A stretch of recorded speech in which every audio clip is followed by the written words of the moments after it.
청년 순례자 여러분, 안녕하세요. 다시 돌아온 철로 역정 복습 팟캐스트입니다.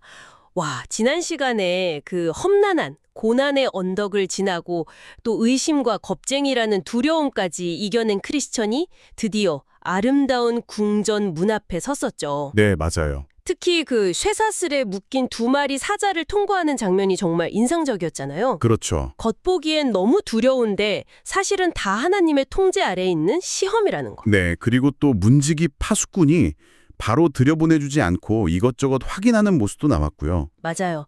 거기서 교회가 그 거룩함을 지키기 위해 얼마나 애쓰는지 그걸 좀 엿볼 수 있었던 것 같아요. 맞습니다. 교회는 아무나 막 들어오는 곳이 아니라 정말 참된 순례자들을 위한 안식처이자 요새니까요.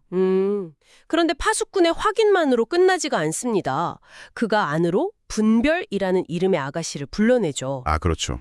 오늘 우리가 깊이 살펴볼 부분이 바로 이 분별이 크리스천에게 던지는 5가지 질문입니다. 와, 이거 약간 무슨 입국 심사대 같네요. 1차 서류 심사 통과했더니 2차 심층 면접이 기다리는 그런 느낌이랄까요? 하하, 비유가 아주 정확한데요. 이 질문들이 오늘을 사는 우리 청년 순례자들에게는 또 어떤 의미가 있을지 지금부터 하나씩 파헤쳐 보겠습니다. 좋습니다. 그럼 첫 번째 질문부터 바로 시작해보죠. 분별이 크리스천에게 묻습니다. 어디서 왔느냐? 이게 그냥 표면적으로 보면 그냥 어디서 왔냐, 출신지 묻는 인사 같은데 이 철로역정이라는 우화 속에서는 이게 절대 단순한 질문이 아니죠. 그렇죠. 저는 이게 당신은 스스로를 어떤 존재로 인식하고 있습니까? 이렇게 묻는 약간 정체성에 대한 질문처럼 들더라고요. 와, 정확하게 보셨어요. 그게 핵심이거든요. 크리스천의 대답은 당연히 멸망의 도시입니다. 네. 근데 이게 그냥 지리적인 장소를 말하는 게 아니고요. 나는 하나님의 진노 아래 멸망할 수밖에 없었던 죄인이었습니다라는 일종의 신앙 고백인 셈이죠. 아하. 내가 얼마나 비참한 상태였는지, 구원이 얼마나 절박하게 필요했는지를 잊지 않고 있는가, 이걸 확인하는 첫 번째 관문인 거예요. 그렇군요. 내가 어디서 구원받았는지를 잊어버리는 순간 신앙의 여정 전체가 그냥 흔들려 버릴 수 있으니까요.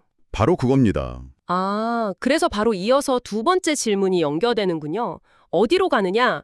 출발지를 확인했으니까 이제 목적지를 묻는 거네요. 네, 크리스천의 목적지는 시온산, 바로 천성이죠. 이 2가지 질문이 합쳐져야 비로소 순례자의 정체성이 완성되는 겁니다. 아, 나는 멸망의 도시에서 나와서 시온산으로 가는 사람이다. 이 정체성이 흔들리면 안 되는 거죠. 강의에서도 강조되었지만 많은 사람들이 신앙의 목적지를 그냥 이 땅에서의 성공이나 행복으로 착각하거든요. 그 부분이 정말 많이 와닿았어요. 특히 저희 같은 20, 30대는 뭐 취업, 결혼, 내 집 마련 이런 현실적인 문제들이 너무 크잖아요. 그렇죠, 그렇죠. 그러다 보니까 신앙생활의 목표가 그냥 하나님, 이 문제들 좀 해결해 주세요가 되기가 너무 쉬운 것 같아요. 하나님을 약간 내 인생의 문제 해결사처럼 여기는 거죠. 바로 그 지점을 짚어주는 겁니다. 물론 하나님은 우리의 필요를 채워주시는 분이죠. 하지만 그게 신앙의 최종 목적지가 될 수는 없다는 겁니다. 우리는 이 땅에서 잘 먹고 잘 살기 위해 부름받은 게 아니라 저 하늘의 본향을 향해 가는 나그네이자 순례자라는 사실. 이걸 잊지 말아야 하는 거죠. 그렇네요. 분별의 첫 번째와 2번째 질문은 바로 이 순례자의 기본 좌표, 그러니까 당신의 GPS는 지금 제대로 설정되어 있습니까? 이걸 확인하는 작업이라고 볼 수 있습니다. 출발지와 목적지. 와, 이 2가지나 명확해도 길을 잃지는 않겠네요. 자, 그럼 기본 좌표를 확인했으니까 이제 분별이 좀 더 깊이 들어갑니다. 3번째 질문이죠. 어떻게 이 길에 들어서게 되었느냐? 이건 동기를 묻는 질문이네요. 그렇습니다. 왜 이 순례의 길을 걷기 시작했냐? 이걸 묻는 거죠. 크리스천의 대답은 명확합니다. 네. 등에 진 그 죄의 짐이 너무 무거워서 이 짐을 벗겨줄 수 있다는 전도자의 말을 듣고 길을 나섰다는 거예요. 여기서 중요한 키워드가 바로 죄의 짐, 그리고 전도자의 인도입니다. 스스로의 힘으로는 도저히 해결할 수 없는 문제에 대한 처절한 인식, 그리고 그 해답을 외부, 즉 말씀에서 찾았다는 경험. 그렇죠. 사실 교회를 다니다 보면 정말 다양한 동기로 신앙생활을 시작하는 친구들을 보게 되거든요.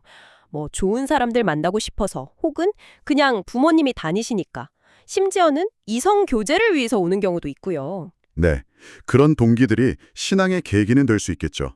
하지만 그게 본질이 될 수는 없다는 겁니다. 아, 분별이 확인하고 싶은 건 바로 그 본질적인 동기. 당신은 정말 구원받기 위해 이 길을 걷고 있는가? 이 질문 앞에서 다른 모든 부차적인 동기들은 다 걸러지게 되는 거죠. 그렇군요. 오직 내 죄의 문제를 해결할 유일한 길이 이거밖에 없다는 그 절박함. 그것이 참된 순례자를 만드는 동력이라는 것을 강의는 분명히 하고 있습니다. 정체성, 목표, 그리고 동기까지 확인했네요. 와, 서류 심사는 거의 완벽하게 통과한 것 같은데요. 하하, 그렇죠. 이제 분별이 더 깊은 차원으로 나아갑니다. 알고 있는 것을 넘어서 경험한 것을 묻기 시작해요. 이게 바로 네 번째 질문, 오는 길에 무엇을 보았으며 누구를 만나느냐의 핵심이군요. 맞습니다. 이제부터는 간증의 시간, 삶의 이야기를 듣는 겁니다. 머리로만 아는 신앙이 아니라 정말 발로 걸어온 신앙의 여정을 확인하는 거죠. 크리스천은 아마 할 말이 진짜 많았을 거예요. 그 고집쟁이랑 변덕쟁이 만났던 일부터 해서 절망의 수렁에 빠졌다가 도움의 손길로 건져진 경험. 세상 지혜자의 게임에 빠져서 죽을 뻔했던 그 아찔한 순간까지요. 아, 맞아요. 그리고 해석자의 집에서 봤던 7가지 비유들, 좁은 문을 통과했을 때의 그 안도감. 네, 그리고 무엇보다 십자가 앞에서 죄의 짐이 저절로 막 벗겨져서 굴러떨어졌던 그 감격적인 순간을 이야기했겠죠. 그렇죠. 그 뒤에 만났던 형식주의자나 위선자, 잠만 자던 게으름뱅이들 이야기도 빼놓을 수 없고요. 네. 바로 그겁니다. 이 모든 경험들이 모여서 크리스천의 신앙이 진짜라는 것을 증명하는 거죠. 여기서 강의가 아주 중요한 균형점을 하나 제시합니다. 바로 교리와 삶의 관계예요. 아, 교리와 섬. 네, 이 네 번째 질문이 사실은 크리스천의 경험이 과연 성경적인 교리에 근거한 것인지를 검증하는 과정이기 때문입니다. 아, 그 비유가 기억나요? 삶이 없는 교리랑 교리 없는 삶이요. 먼저 전자는 어떤 위험이 있는 거죠? 성경 지식은 해박하고 신학적인 용어들도 막 줄줄 꿰고 있죠. 네네. 그래서 다른 사람의 신앙을 교리적인 잣대로 너무 쉽게 판단하고 비판해요. 하지만 정작 자신의 삶에서는 그 교리가 말하는 사랑이나 희생, 온유는 전혀 찾아볼 수가 없는 거죠. 아, 강의에서는 이런 상태를 독사의 굴이라고 표현했는데 진짜 무서운 말이잖아요. 와, 생각만 해도 좀 끔찍하네요.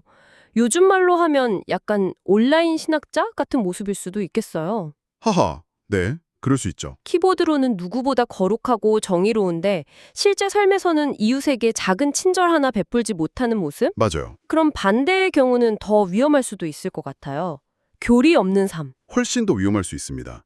바른 교리, 그러니까 말씀이라는 기준 없이 그냥 자신의 뜨거운 체험이나 감정, 주관적인 경험만을 신앙의 전부로 여기는 거예요. 아, 그렇게 되면 내가 느낀 것이 곧 진리가 되는 소위 내가복음의 상태에 빠지게 됩니다. 내가 복음이요? 네, 이런 신앙은 말씀이라는 튼튼한 닷 없이 그냥 감정의 파도에 따라서 이리저리 표류하는 배와 같아서 온갖 이단적인 가르침에 너무 쉽게 빠져들게 돼요. 그렇군요. 그래서 교리는 삶을 낳고 삶은 교리를 증명한다. 이 말이 나오는 거네요. 그렇죠. 이 둘이 동전의 양면처럼 딱 붙어 있는데 순서가 아주 중요하다는 것. 바른 교리가 먼저 서고 그 교리가 삶의 경험들을 올바르게 해석하고 이끌어가는 힘이 되어야 한다는 거군요. 완벽한 정리입니다. 분별의 네 번째 질문이 바로 이 건강함을 체크하는 리트머스 시험지였네요. 맞습니다. 크리스천이 겪은 그 수많은 사건들은 그가 해석자의 집에서 배운 교리들이 실제 삶에서 어떻게 나타나는지를 보여주는 생생한 증거들이었죠. 네. 그의 간증은 교리적으로 건강했고 그래서 분별의 네 번째 관문을 통과할 수 있었던 겁니다. 자, 이제 마지막 5번째 질문에 도착했습니다. 저는 이 부분이 가장 흥미롭고 어떻게 보면 가장 충격적이었어요. 어떤 부분이요? 보통 가장 먼저 물어볼 법한 이름이 무엇이냐를 맨 마지막에 묻는다는 점이요. 그렇죠. 현대인의 관점에서는 좀 이상하게 보일 수 있죠. 네. 하지만 존 버니언이 살았던 17세기 영국 사회의 배경을 알면 그 의도가 아주 명확해집니다. 아, 시대적 배경이 있었군요. 네. 당시 이름, 특히 성, 레스트네임은 단순한 호칭이 아니었습니다. 그 사람의 가문, 재산, 사회적 지위를 나타내는 가장 중요한 신분증이었어요. 강의에서 설명해 주신 그 둠스데이북 이야기가 정말 재밌었어요. 이게 일종의 세금 명부 같은 거였다고요? 네, 맞습니다. 11세기 영국을 정복한 윌리엄 1세가 내가 통치할 이 땅에 도대체 뭐가 얼마나 있는지 싹 다 조사해. 이렇게 명령해서 만든 전국 재산 목록이자 인구조사 자료예요. 와. 조사가 너무나 샅샅이 이루어져서 사람들이 마치 최후의 심판, 둠스데이를 받는 것 같다고 해서 그런 별명이 붙었죠. 근데 이 책을 보면 당시에 귀족이 아니면 성이 없는 경우가 많았어요. 아, 그래서 성이 필요해졌다는 거군요. 그냥 피터라는 흔한 이름을 구분하기 위해서 힘이 센 피터는 피터 암스트롱, 강한 팔. 그렇죠. 대장장이 피터는 피터 스미스, 존의 아들 피터는 피터 존슨 이런 식으로요. 아하. 바로 그렇습니다. 그렇게 직업이나 출신, 신체적 특징에서 비롯된 성들이 자리 잡으면서 이름만 들어도 그 사람의 사회적 계급이나 경제적 수준을 대략 짐작할 수 있게 된 거죠. 아, 분별이 이름을 가장 마지막에 묻는 이유가 바로 여기에 있습니다. 와, 이건 정말 오늘날 우리에게 주는 메시지가 엄청나네요. 그렇죠. 요즘으로 치면 대기업 입사 최종 면접까지 다 통과하고 나서 마지막에 면접관이 그냥 툭 던지듯이 그런데 어느 대학 나오셨죠? 이렇게 묻는 거나 마찬가지잖아요. 하하, 네. 그만큼 당신의 세상적인 스펙, 배경, 조건은 우리 공동체의 일원이 되는데 전혀 중요하지 않다는 걸 정말 극적으로 보여주는 장치군요. 정확합니다.